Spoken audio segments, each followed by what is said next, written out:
Well, why am I here? I don't know. I've been in technology. I think back when I was, I'm not going to tell you, I was 13 in the 70s. 1978, I built my own computer. I etched my own circuit board and wrote my own operating system, and it made a circle.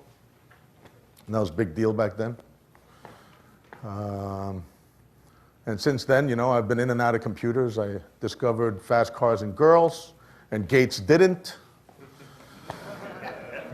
And here I am today. Well, I think Bitcoin and cryptocurrencies are, in the beginning, when people first find out about them, they're a learning experience for many of them, and they figure out what the heck money is, because many people don't know what money is because they've just progressively desensitized at utilizing money all day, and they don't really know what it is. And now when we say, well, we only have, you know, 12.5 million, and by the year 2140 we're going to have 21 million Bitcoin, like, well, how many dollars are there? I'm always like, well, I don't know. I think this administration just made 19 trillion of them. I tell them right away. Like, how many? So everyone asks me, why did I build the Bitcoin Center? Or why did we build the Bitcoin Center? And it's a tough question to answer. I've been a serial entrepreneur. I lost my shirt every time, pretty much, you know.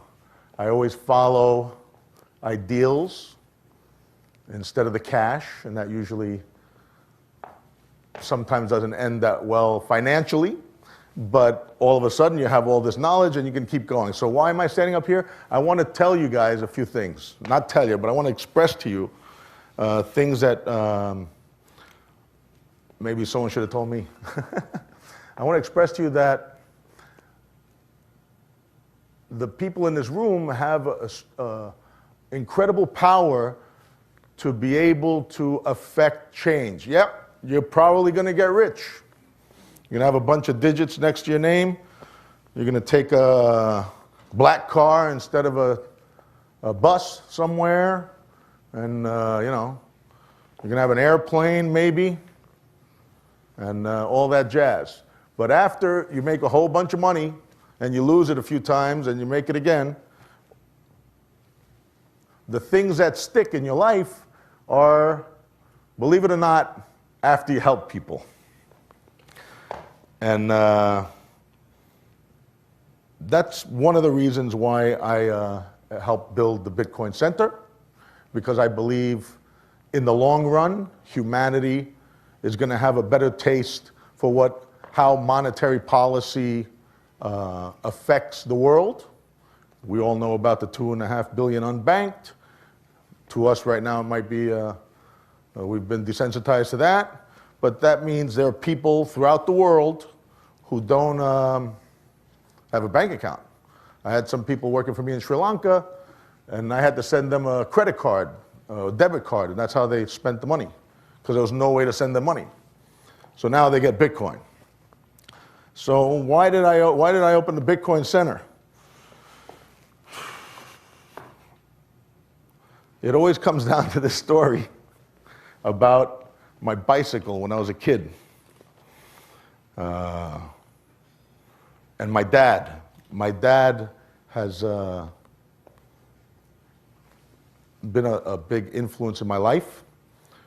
And he didn't have much money growing up. You know, he was an orphan during the war in Greece. And he was an auto mechanic. And he brought home to me my first bicycle. Now, my first bicycle was built with pieces that he found. So it was like a rusty red bicycle. It had a different size, different training wheel on one side, different training wheel on the other. And he gave it to me. I didn't know any better. I was, I don't know, 5 years old or whatever. And I started riding it around. And then all the neighbors' kids had fancy bicycles. This was in Astoria, Queens, right down on the other side of the river here. And all the neighbors' kids had fancy bicycles, probably bought with loans and stuff. It wasn't an honest currency. I mean, honest bicycle. So I had this bicycle with the training wheels, and then I just put it in the back of the hallway when they made fun of me. The kids made fun of me.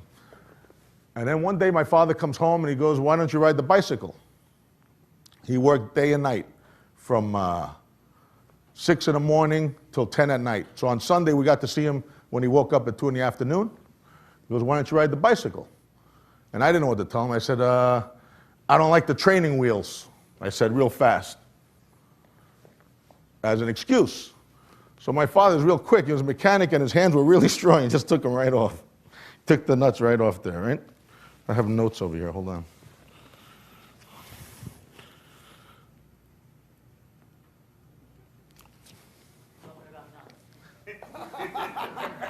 So I get he holds a bicycle to me. He pushes over to me, and I look out the front door, and there are the kids with the fancy bicycles, right? I'm like, "Listen." In Greek, it's me katapiezune. That means they're oppressing me. The kids outside are oppressing me. I mean, for a little kid to say, Greek is a better operating system, I think, than English. It's more like Linux, and you guys are on like Windows 3.1 or something. But it's okay. You can always learn Greek. So I said, "Me katapiezune," and he said, "Well," he says, "these guys are oppressing you?" He goes, "Wow, you must be pretty oppressible." You got all these cryptocurrency guys out there should think about that. Yeah, we're probably as oppressed as we're oppressing ourselves to be, or allowing ourselves to be, without being as flamboyant as we should be with this new technology that's been created, that we can probably feel. I mean, the world is a bountiful place. And they're telling me that when, through monetary policy, all of a sudden, everyone in the family has to work in relation to the 50s, right? And this was in the 60s. My father was the only one working. What happened? The planet lost half its food all of a sudden or something? I'm not sure. Maybe it's got something to do with the amount of currency that's out there. I'm not sure. I'm not saying that, but it could be. I said, "Look," so he said, "How oppressible, maybe you're oppressed, feel oppressed because you're so oppressible right now." And I said, "Oh." Then he said, "Well, there's millions, milioni." I go, "There's millions." He said, "There's millions of them out there. When you go out there, there's millions of them that might want to stop you if you allow them." I go, "Oh, okay."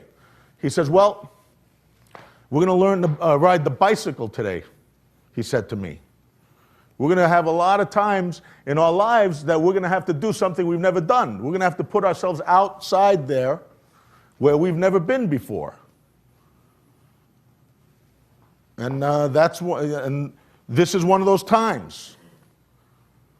So I'm walking out, I'm pushing the bicycle through the hallway, long hallway, and he says, "Always look where you're going. Always look where you're going. Never look back." He said, "Only look where you want to be." So I'm thinking to myself, yeah, okay. So I'm trying to, as a sponge, trying to get all the information he's giving me so I can take this bicycle without any training wheels for the first time in my life and ride it, right? To me, was a new thing. Let me get the notes out again. Oh, then I said to him, "What if someone, when I'm riding the bicycle, is in my way, Dad?" He said to me right away, he said, "Well, even the whole world will step aside when you know where you're going." He said, "Even the whole world will step aside when you know where you're going." So I said, "All right, the whole world's going to step aside when I know where I'm going." So I got the bicycle, and I'm pushing it. Now I'm going out, I'm outside.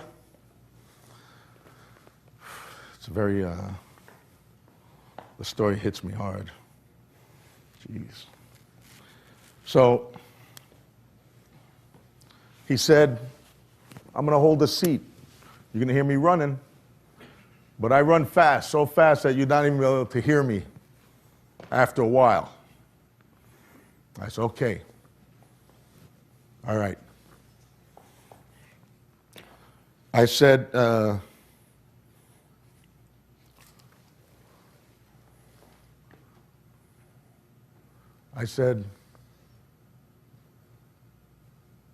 you know, what if it doesn't work?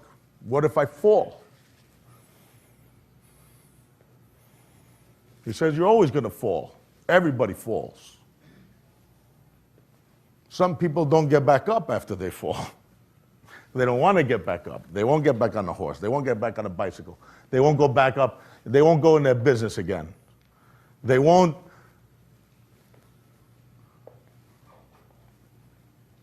milk life. I said, listen, Dad, I need more time. I need more time. I can't do this right now. I need more time. He said, there is no more time. You only get so much time, and there's no more. He goes, you have to give more of you within that time. You have to give you more of you per minute. Right now, this moment, you have to give the most of you because there's no more time. The time is going to finish for everybody. And right now, you have this moment, and you have to take from it life. You have to steal from life, from time, your life, and squeeze everything you ever want to do in this moment, right now, at this moment, and get on that bicycle and ride that bicycle. And I said, whoa. I said, okay. I said, there's no more time. And he saw me, I was a little shaken. And then he pulled this ancient Greek crap on me. And he said, Βάρδα του Λεωνίδα, Βάρδα Μακεδόνη, και ο Νικολάκης θα ρίξει βόλη, και όταν τύχει και πετύχει όλη τη γη θα τη ραγίσει. You got that? He said, move to the side, armies of Leonidas, that's the Spartans, and move to the other side, Alexander's men. Because little Nick is going to throw his hammer. And as he throws his hammer, it goes further and more powerful and more accurate till one day he will crack the earth in half. So when he said that, I felt pretty good. And I got on a bicycle, and I start pedaling the bicycle, and he's running behind me, and I'm riding, and then I don't hear him anymore, and I go to turn around, and the bike starts shaking, and I'm like, oh, look where you want to go. So I'm riding, and then there's people that I knew, and they're walking across the street, and I look at them, the bike starts shaking, and then I remember, he said, oh, there's millions of those people. Just look where you want to go. I got to the corner, and I go, oh, shit, how do I get around the corner? I never turned. I said, oh, look where you want to go. So I looked around the corner, and I made it around the corner, just like that. Now I'm on this big street, Broadway, and there's all these people. And I said, oh, I'm going to hit one of these people. Then he said, I remember what he said. He said, the world steps aside if you know where you're going. After you know where you're going, the world's going to step aside for you. So I started riding for these people, and they moved out of the way. I came back, I made it all the way around the block, and the kids were there, they started cheering for me. They still had their training wheels, of course, you know? They started cheering for me. So that was a good experience. I kept riding around the block fast. It started raining. I didn't know how to stop. I hit a bunch of garbage cans, but I got back up, right? So the day I had to commit to the lease on 40 Broad, it was a very windy day. And I was questioning. I was like, you know what? What the hell am I doing? Am I crazy? I got retinal vasculitis. I can't see. I had like a bunch of eye surgeries. this year. You know, decades ago, I got hit with a jet ski. I was in and out of the hospital for a year. I had a ruptured stomach, a ruptured spleen, a collapsed lung, 12 broken ribs, broken sternum, bruised enlarged heart, 18 units of blood in the Bahamas. The big hose in a bucket with pus was coming out of me. Now they're cutting my eyes open. Right now, I can't really see that much. I can't see. And it's been like that for I don't know how many months now, 5 months, 6 months. They're cutting my eyes open, my eyeballs open. I got run over by a cab. I got a compound fracture over here when I got better. Then I got back on a jet ski. I broke some more ribs. I'm not saying this to impress you. I'm trying to impress upon you that, yeah, you're going to get messed up.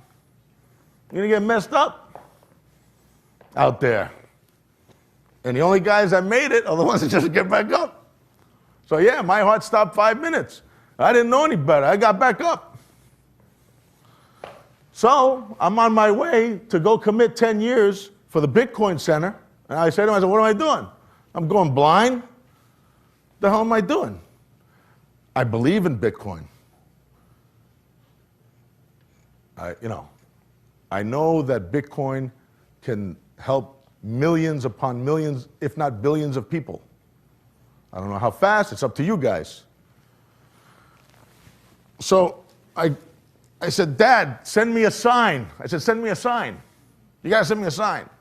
I don't know why I said that. He passed away 3, 4, 5 years ago. And once in a while I say that. I said, send me a sign. And I'll do it or I won't do it. Just the next piece of data I get, I'm going to taint it.